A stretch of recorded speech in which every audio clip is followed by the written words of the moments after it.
नमस्कार, मैं डॉक्टर श्रीनिवास कुलकर्णी हूँ।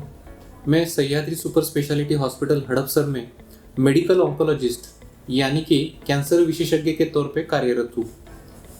आज का हमारा टॉपिक है कैंसर और कोविड-19 वैक्सीनेशन। आज हम ये जानेंगे कि कैंसर पेशेंट्स में कोविड-19 वैक्सीनेशन का शेड्यूल क्या रहता है, इज इट सेफ्टी रहती है क्या, किन में रिकमेंडेड है और उसके साइड इफ़ेक्ट्स क्या क्या देखे जा सकते हैं।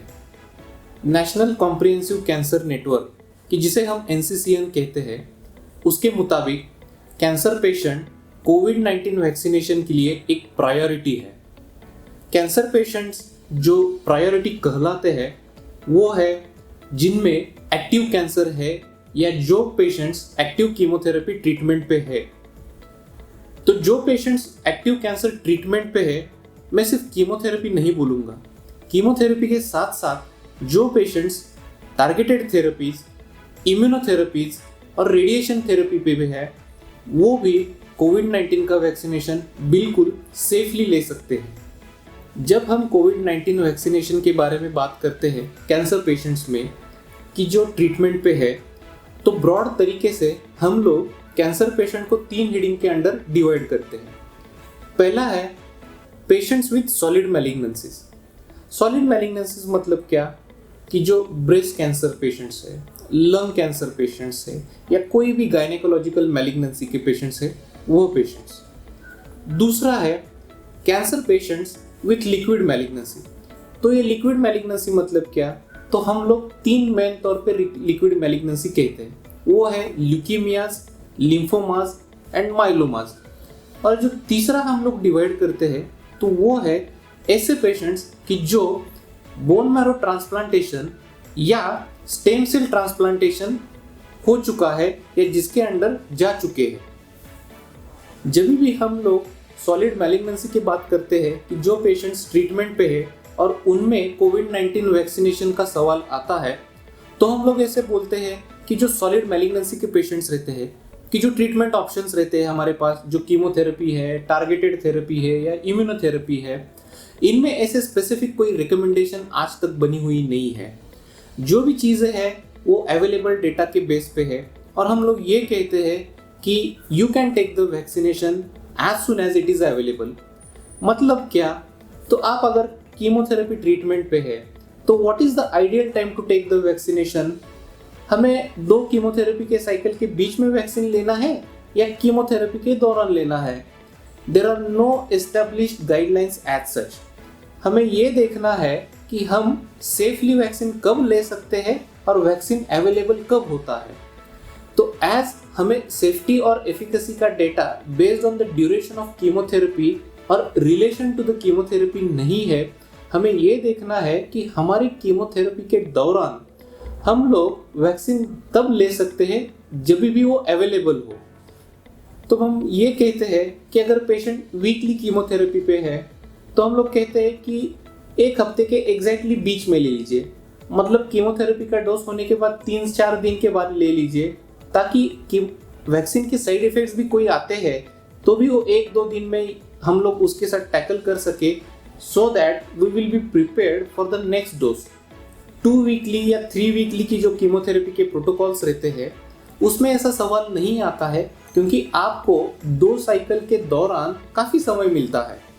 तो कीमोथेरेपी के 2 डोसेस के बीच में आप वैक्सीन का पहला डोज कीमोथेरेपी के बाद 8 या 10 दिन के बाद भी लेते हो तो भी चलता है। वैक्सीन रिलेटेड जो भी रिकमेंडेशंस है वो सिर्फ कीमोथेरेपी के पेशेंट्स को ही एप्लीकेबल नहीं है, बल्कि वो कीमोथेरेपी जो पेशेंट्स टारगेटेड थेरेपी पे है, जो पेशेंट्स इम्यूनोथेरेपी पे है, उनको सबको एप्लीकेबल है।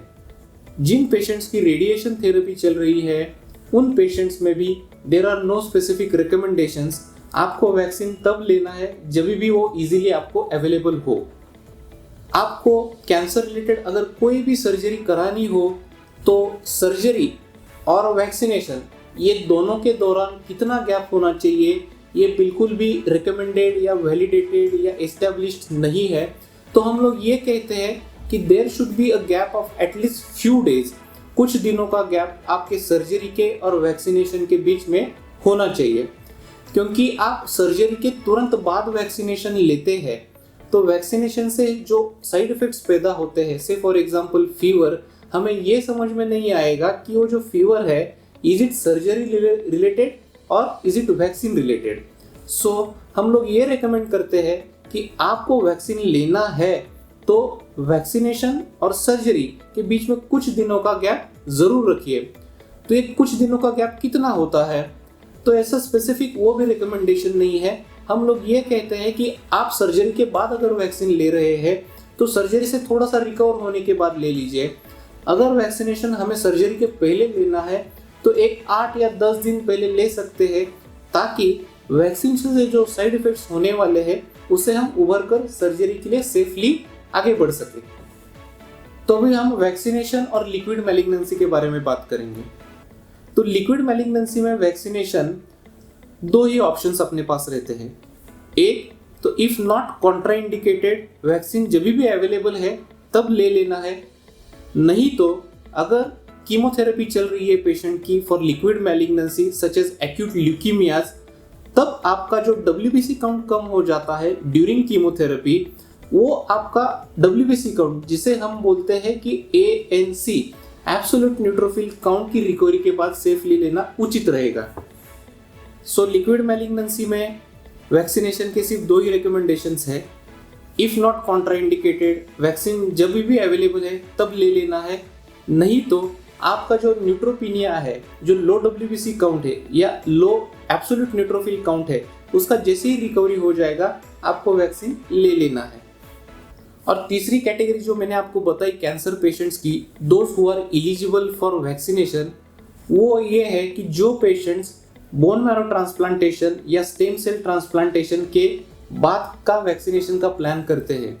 तो इन पेशेंट्स में ऐसा रिकमेंड किया गया है कि उन्होंने वैक्सीनेशन कम से कम 3 महीने के बाद लेना है। उसके पीछे मेन रीज़न ये है कि आप जब बोन मैरो ट्रांसप्लांटेशन या स्टेम सेल ट्रांसप्लांटेशन करते हैं तब पेशेंट को इम्यूनोसप्रेसिव एजेंट्स, जिन्हें हम कहते हैं कि जो इम्यूनिटी कम करने वाले एजेंट्स रहते हैं, उन पे रखा जाता है। और उनमें से एक सबसे इम्पोर्टेंट कंपोनेंट रहता है स्टीरॉइड्स, और जो दूसरे रहते हैं वो इम्यूनोसप्रेसिव एजेंट्स रहते हैं। आप अगर ट्रांसप्लांटेशन के विद इन 3 मंथ्स अगर आप वैक्सीन लेते हो तो because of immunosuppressive effects of those medication, जो आपकी इम्यूनिटी का जो एक्शन होगा वैक्सीनेशन की तरफ, वो थोड़ा सा ब्लंट हो जाता है। तो it is recommended that there should be a gap of at least 3 months after doing bone marrow और stem cell transplantation and the subsequent vaccination. Cancer patients की एक ऐसी पॉपुलेशन रहती है कि जो इम्यूनोथेरेपी पे रहते हैं। आई वांट टू एम्फसाइज, मैं इधर थोड़ा सा भर देना चाहूँगा कि इम्यूनोथेरेपी और वैक्सीनेशन, इन दोनों के लिए या time interval between the immunotherapy and vaccination ऐसे कोई स्पेसिफिक गाइडलाइंस नहीं है। जैसे गाइडलाइंस नहीं है वैसे ही कोई ड्यूरेशन ऑफ इंटरवल जो है वैसे भी कुछ वैलिडेटेड या एस्टेब्लिश स्टैंडर्ड ऑफ केयर नहीं है। So there is no standard of care और standard duration that should be between the immunotherapy and vaccination. तो हम ये सजेस्ट करते हैं कि इम्यूनोथेरेपी के बाद जैसे ही वैक्सीनेशन आपको अवेलेबल हो जाता है या वैक्सीन मिलता है तो आप ले लीजिए। सो अब तक हमने 3 पॉपुलेशंस देखे कि patients with solid malignancy, liquid malignancy और पेशेंट्स जिनमें बोन मैरो ट्रांसप्लांटेशन या स्टेम सेल ट्रांसप्लांटेशन हो चुका है। ये बात रही वैक्सीनेशन की।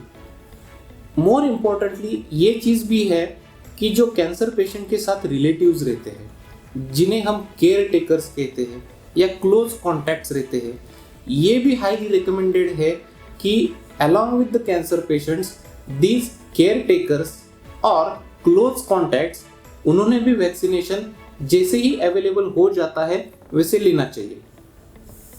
तो ये बात रही प्रोफाइलैक्टिक वैक्सीनेशन की। अभी हमारे सामने बहुत बार ऐसी सिचुएशन आ जाती है कि जहाँ पे पेशेंट को कोविड इन्फेक्शन ऑलरेडी हुआ रहता है, तो वो पेशेंट में vaccination, specially I am going to talk only about such patients who have cancer.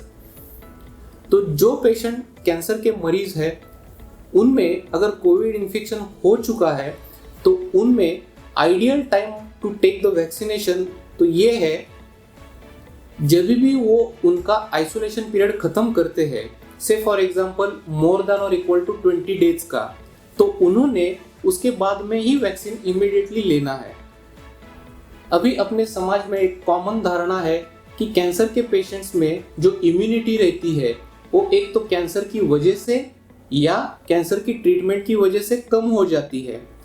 वैसे में अगर वैक्सीन देते हैं तो वैक्सीन के जो साइड इफेक्ट्स है या वैक्सीन से होने वाला जो खतरा रहता है वो ज़्यादा देखा जा सकता है। ये अपने समाज में जो कॉमनली धारणा रहती है ये बिल्कुल गलत है। एक बात हमें समझ लेनी चाहिए कि ये जो कैंसर पेशेंट्स रहते हैं कि जिनमें एक्टिव कैंसर है या एक्टिव कैंसर की ट्रीटमेंट चल रही है, तो वो ट्रीटमेंट चाहे कीमोथेरेपी हो, टारगेटेड थेरेपी हो, इम्यूनोथेरेपी हो या रेडिएशन थेरेपी हो, इनमें इम्यूनिटी जो लेवल जो रहती है वो कम रहती है। सो हमें ये एक चीज़ का ख्याल रखना है कि हमें वैक्सीनेशन दे के उनमें एंटीबॉडी का जो प्रोडक्शन है वो एटलीस्ट शुरू करना है, ताकि उनमें जो होने वाला इन्फेक्शन है, उनमें जो होने वाली जो सिवियरिटी है इन्फेक्शन की, वो कम कर सके। यहाँ पे मैं एक बात कहना चाहूँगा, वैक्सीनेशन जो रहता है वो आपका इन्फेक्शन पूरी तरह से प्रिवेंट नहीं करता है। वैक्सीनेशन से ये होता है कि आपकी बॉडी जो रहती है वो इन्फेक्शन को फाइट करने में ज़्यादा सक्षम बनती है। जो आपको सीवियर इन्फेक्शन होने वाला रहता है वो थोड़ा सा लोअर ग्रेड का हो जाता है। तो ये वैक्सीन का इम्पोर्टेंस है। तो कैंसर पेशेंट्स में वैक्सीनेशन बहुत इम्पोर्टेंट है, सेफ है और लेना चाहिए, बल्कि मैं तो कहूँगा लेना ही चाहिए।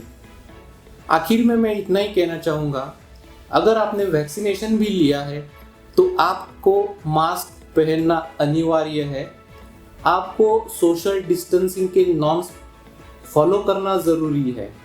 आपने वैक्सीन ले लिया इसका मतलब ये नहीं है कि यू आर प्रोटेक्टेड 100%। हमारे गवर्नमेंट ने जो भी रूल्स एंड रेगुलेशंस दिए हैं so as to prevent the spread of infection, वो हमें फॉलो करने हैं। So continue washing your hands, wear mask and maintain social distancing.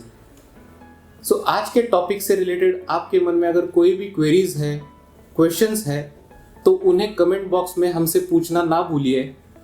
नमस्कार।